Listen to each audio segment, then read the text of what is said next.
Whole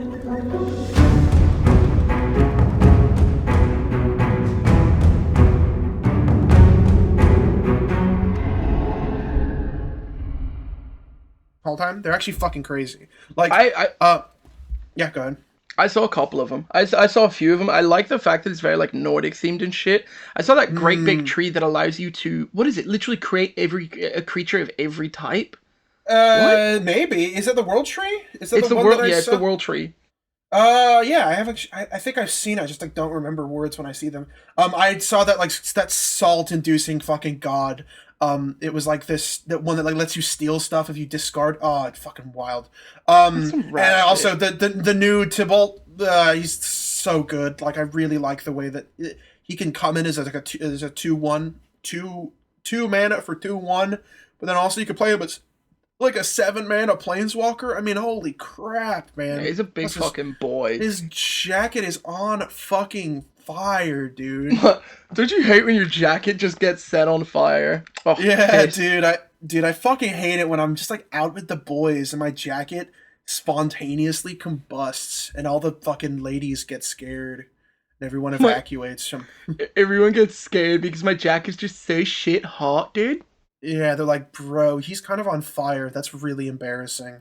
That's Uh, kind of kind of, unpog of you. kind of really really embarrassing. Embarrassing? Yeah, that's kind of Oh. embarrassing for you, bro. Oh. Wait, do you hear that? What is that? Fancy meeting you guys here in our Oh, what a third pleasure. episode. Our third episode of Reflavour Town. So nice to see you all. When did you? Please come take a seat at the table with me and your good friend. Take your shoes off. Take your shoes off. Yep, take them off. This is a house of God. Okay. And sorry, many come in. gods. Come in. Come in. Come in. Yeah, come on in.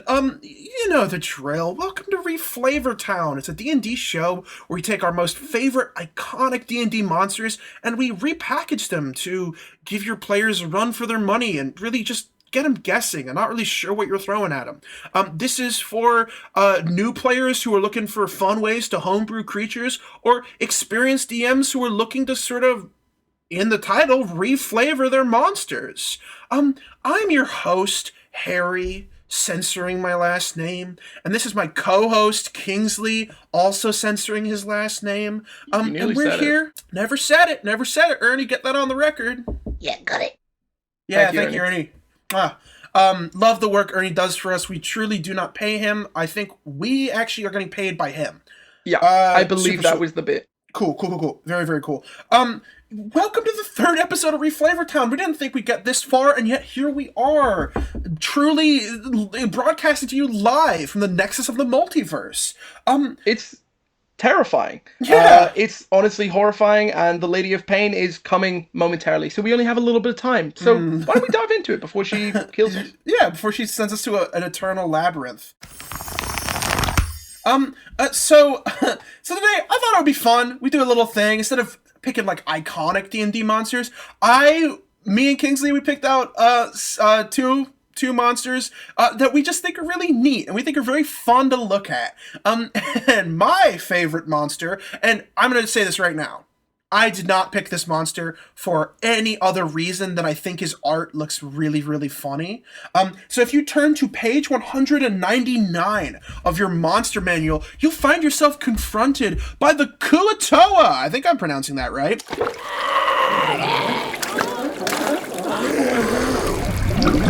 The mad ones. Yeah, the mad ones, the little fishy boys. They were little, like, okay. You look at them photo. He looks so excited to be here. I mean, look at him. He's just so precious. I mean, he's like ready to go. This dude looks fucking jazzed to go. Yeah, he's like ready. He's like excited. It's like bringing a really positive energy to this manual full of fiends and scoundrels. Where are you guys going for lunch? Could I come along? Yeah, he's so excited to be here. It's like someone said, let's go to Denny's, and Denny's is like his favorite restaurant. The Kua Toa has an armor class of 13, hit points 18, swim speed of 30, and a walking speed of 30. Strength is 13, dex is 10, constitution 11, intelligence 11, wisdom 10, and charisma 8. So they're kind of like a fish people. That's like they're like distinctly they are very amphibious. Breathe water and air. They can sense stuff. They're very slippery. You know, fish. You know, you ever try to grab a fish out of a barrel? Very very hard. Sunlight sensitivity, as we all are, you know, very sensitive to sunlight. I too am a fish man. They can bite. They got a spear. They got a net. They got a sticky shield. I mean, like, what are you doing, man? If you're not fucking with the Kua Toa, I mean, come on, Hey, baby. come on. Hey, come on. I'm frogging there. I'm driving. Hey, I got my sticky fucking shield here. I'm biting here. Okay. Hey, I'm stabbing here. Hey, my name's Vinny the Kua Toa. What are you doing? Gaboosh. That's New Jersey. Cause Yeah, you're being a gaboosh. You're getting in the way. You super sticky little bitch. All right, we're done with this bit. well, that's it. Sorry, if you are New York Italian, so sorry, but also like, try me. Look, come for us. Yeah, fucking come for us, please. Don't actually. We will send the what was it we made last time? Was it the bear wrestler? Yeah. Dwayne the Bear. Yeah, we will send Dwayne the Bear Johnson after you. Dwayne the Bear Johnson. Yeah, here he That's comes. his legal name now. Randy He got it Savage. changed last week. After he heard the episode, he was Sam. like, "Yeah, that's cool." Yeah, I'm munching a little Scrandy Savage. All right, Brother, you better prepare. brother, the Scranaissance is upon us. Scran page. All right, back into the Kua Toa. They so they're like the fishy people, right? They kind of like slippery, hard to hit. They got like they have like a net which can like kind of ensnare their opponents. They got like a spear and a nice like bite action. So when I first saw them, I saw they have like this slippery trait that makes them like really hard to like grapple and stuff. And I was thinking like I want to work in that design space. Like what else is really hard to hit? And I was thinking, what if you reflavored the Kua Toa as like an ancient order of martial artists, right? They like maybe nix the amphibious unless you want to make them fish people. That's also totally fine. We've all seen Shape of Water. You could yeah, we have. You could literally make it a either they're like warlocks of the fathomless or some shit like that. Warlock of the fathomless, a little bit of monk, or even a deep one. Like Ooh, yeah. you could make them monks of an ancient like not illithid order, but some kind of order of ancient sea god. Yeah. And the slipperiness owes to them literally like being so fast. Yeah, like they're martial artists, so like it's so hard to grapple them because they just like slip right out of your hands. They Vaseline themselves up. No. Yeah, they're oil. Either that or they're slug man. They're just sluggy boys, like super slippery, super greasy and oily. You could take that bite, turn it into like an unarmed strike. I think that would be super cool. Give them like ki. I think that would be awesome. Giving them ki and giving them like a stunning strike or something. Kua Toa. Kua Toa! That was. I wish you wouldn't. That was honestly really painful. I know it was, wasn't it? Yeah. That hurt me a lot. That was a piercing giggle. It was a piercing, a giggly. Yeah, I think that bite as a like it's only 1d4 plus 1. So why couldn't you do an unarmed strike? Yeah, why would it not be just like a fish man like punching you right in the face? Yeah. I love the spear net. I like the idea of like, okay, some of them are equipped with nets, some of them are equipped with spears. So it's like, if they get an ambush on you, you're netted, your entire party netted on their first turn. Very, very interesting. One thing I'm really, really interested in is the sticky shield, and I think this is something that you see in all those like old kung fu movies. Someone attacks with a knife against someone who's like unarmed, and they straight up just like catch the weapon and like disarm it. I think it would be super cool if that was like the reflavor of the sticky shield. They're literally like how the monks in D&D literally catch projectiles out of the air, like catching a weapon and like disarming it, or like pairing the weapon with an unarmed strike. That would be really, really cool. Yeah. The weapon becomes stuck to their shield. It's like you could use that as like they literally grab the weapon. They're putting it in a hold. That's like kind of sick. Yeah, that's insanely cool. Just grabbing the weapon out of someone's hand and being like, nope, that's mine now. Yeah, or like, and they could pull the weapon from their hand by making a DC 11 strength check and succeeding. But like, that's also the idea of like, oh, they have your weapon in a grapple. They literally have the weapon grappled in their hand, and you have to pull it out of their hands to get it back.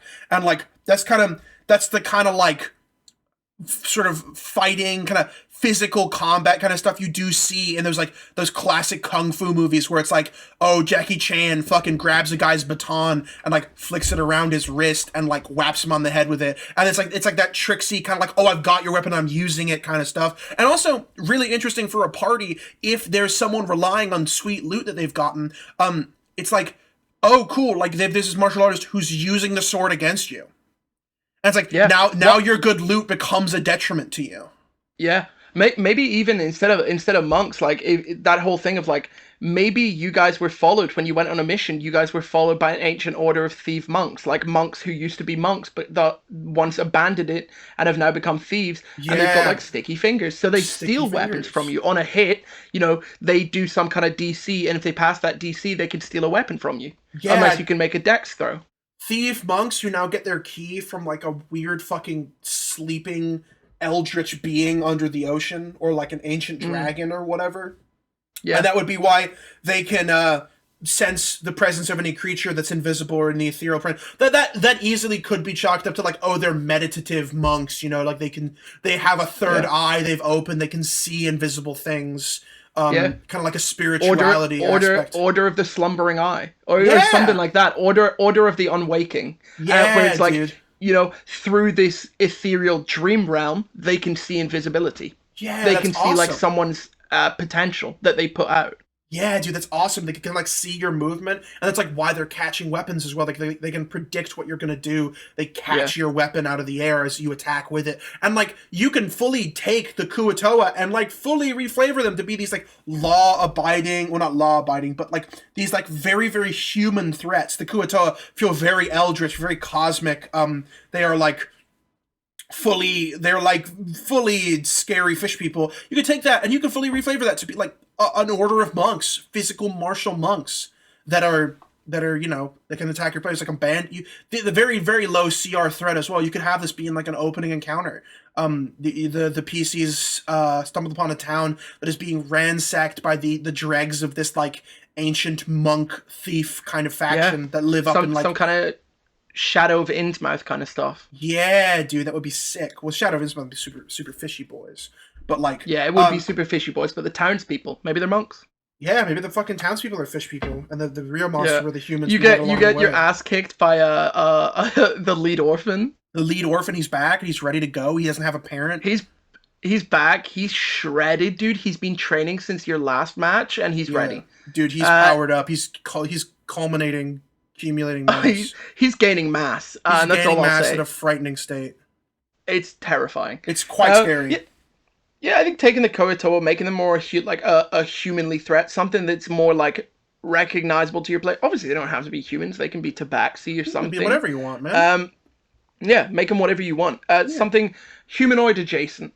Yeah, humanoid adjacent would be cool. And I really love playing with the idea of like taking these super cosmic, like super weird alien monsters and going like, okay, if this was just a person that you met on the side of the road, or like a faction in a world that you would be able to meet, like level 2 or level 3 adventurers would meet, what kind of faction would they be?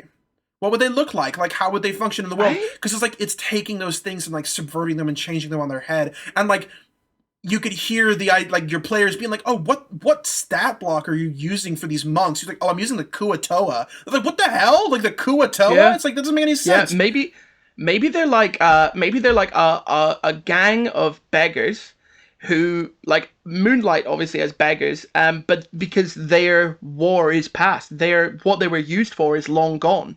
They can only make money begging. But if a threat arises within the city, or if you become that threat, these monks will stand up again and fight. Like this fucking disgruntled war vets. Yeah. Again, using Tasha's sidekick mechanics, you can literally take this creature, this monk kind of person, and enlist them. Yeah, you can make a full, and then like you meet the leader of the thing. You got like a group patron kind of thing going on from Tasha's. That's like a sick thing to include, and really fleshes out your world. If your NPCs choose to interact, oh, absolutely, that's super sick. You could completely forego fighting them at all, and have them be like a friendly NPC sort of faction party that you can enlist and also talk to. Very, very cool. I'm going to draw the line in the sand right here. and move on to our next creature. What have you got for me, Kingsley? I have one of my favorite little boys, the Bullywug.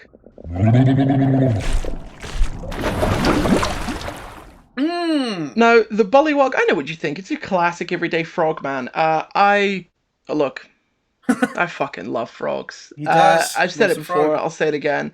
These not so cuddly little boys are medium humanoids, neutral evil, so, they kind of do their own thing. They've got an AC of 15 owing to their hide armor and shield, a hit points of 11, that's 2d8 plus 2, speed of 20, and a swim speed of 40, a strength of 12, dex 12, constitution 13, intelligence 7, wisdom 10, and charisma 7. They've got a +3 to stealth and a passive perception of 10. These little bad boys can obviously breathe water and air, so they're amphibious. They can, so jealous, they can speak to frogs and toads, and they have this thing called swamp camouflage that gives them advantage on dexterity stealth checks made to hide in swampy terrain. Nice. They've also got a fucking standing leap, which means they can long jump up to 20 feet without a running start. That's and sick. High jump 10 feet. So even if you've got levitate, just get fly, go. Fly, this thing has a multi-attack as well, a bite, and a spear attack. Nice. These things I just fucking love them. I love the idea of like little frogmen living out. Obviously you've got the grung, but little frogmen just living in a swamp, doing their own kind of thing. I think they might actually be like, I think there's a thing in the monster manual that says here it is, yeah. They're foul aristocrats, and they consider themselves to be right and proper. So I don't know if anyone remembers that film Aristocats. They're kind of like that, but frogs. Yeah, they're Aristocats, dude. This is literally the plot of Aristocats. I don't know what you're talking about. And they always make themselves sound like grand, so one would be like, Brad Baker's Willy Bob of the Swamp, or some shit like that. I love the voice. Yeah, thank you. It's my Bullywug brush. They make themselves sound so proper and grand. End of the day, they're just frog boys. Going off it, I don't know how to I say I don't know how to reflavor them. That's what we're here to do. So let's find out. Yeah, that's like fucking They're already cracking. humanoid creatures. Yeah, I think the thing about Bullywug is, like, as you said before, they're already perfect as is, so it's kind of hard to improve on perfection. Yeah, it is. So looking at like Bullywugs, so speak with frogs and toads, swamp camouflage, standing leap, amphibious. Am I the only one that pictures like a really acrobatic redneck? Just like a really fucking jumpy redneck with a goddamn shotgun. Like the swamp waterbenders from Korra? From Avatar. Yeah, the mudbenders. That's kind of sick. Yeah. Give them shape, earth, and water as like a twice a day.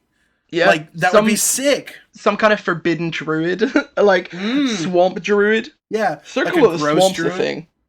Gross druid. And they're like out in the swamps and they're just like, I'm a little druid.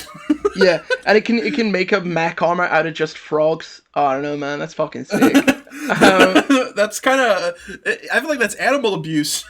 No, the frogs, like, he can speak to frogs. It's not like, hey, I'm going to make you into a mech armor. It's more like, hey, I'm getting together this kind of like suit of armor made of frogs. Are you guys interested? And they say anything for you, my liege. When you punch, did the frogs get in the way of it? No, the frogs jump to deliver extra damage. Very, very powerful. You simply do love to see it. Frogs out in the swamp, hungry for more. So like you've got this like druid frog shaman. I love that it's like specifically frogs. Because I think going off of the tenets of Flavortown, or Reflavortown is what we're calling it, you really, looking at the stat block, you really can make such a different character, just not even by changing anything in the stat block. Simply, you could truly take away one thing and say, okay, now it's this thing. Like, it's so crazy. But like a swampy kind of frog shaman, that would be sick. Yeah.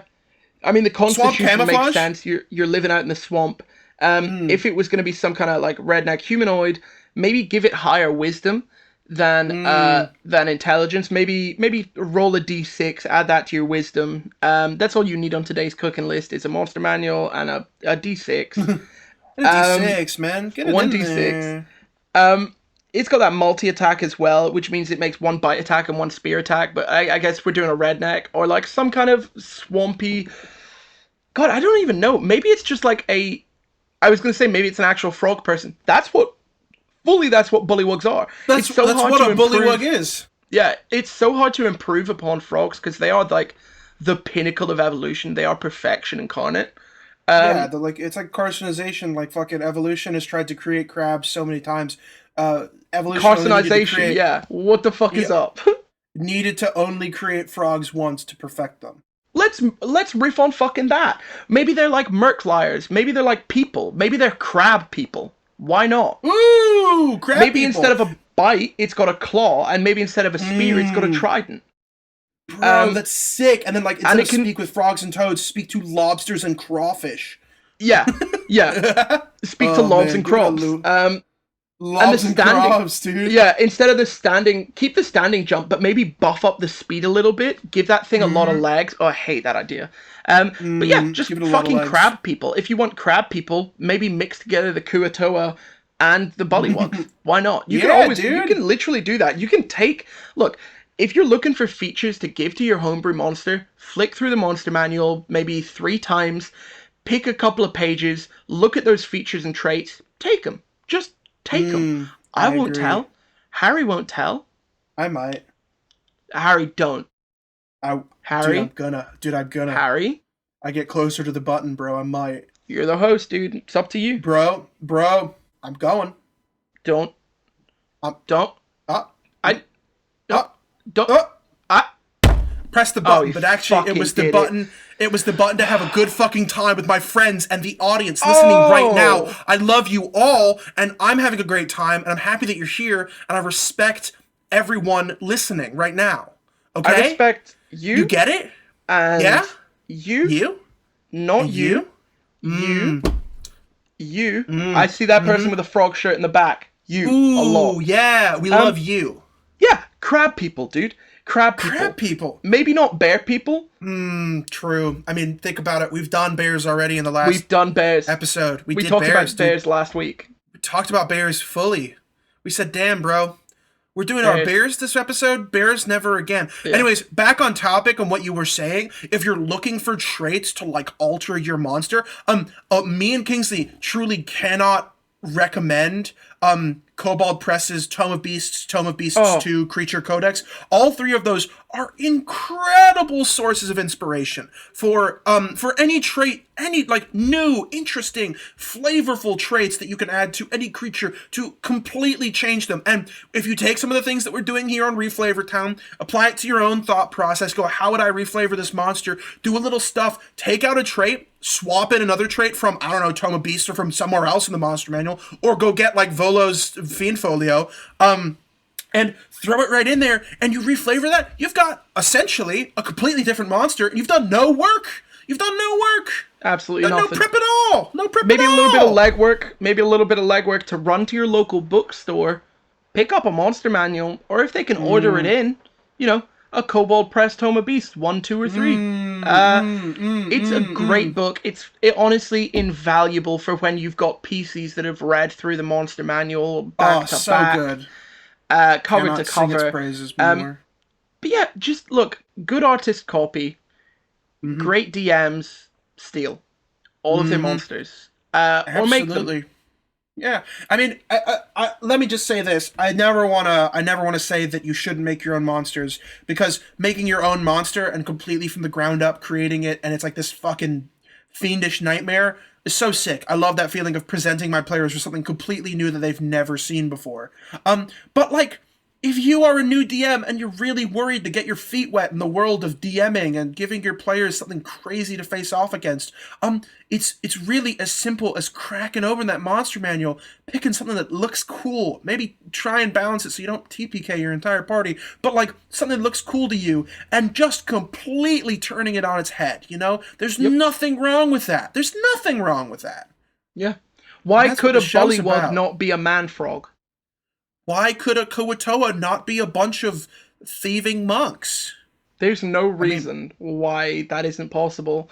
Because at the end of the day, you are the creator of your own world and your own monsters. So my petition to Make Bullywug a playable race. Yeah, back it. Yeah, back it, dude. Now, that's been us at Reflavor Town. I hope you tune in for the next episode. Hope to see you then, my lovely, lovely audience. Little kiss on both cheeks before I depart for the winter. Mwah, mwah, mwah. Goodbye. See you next time, guys.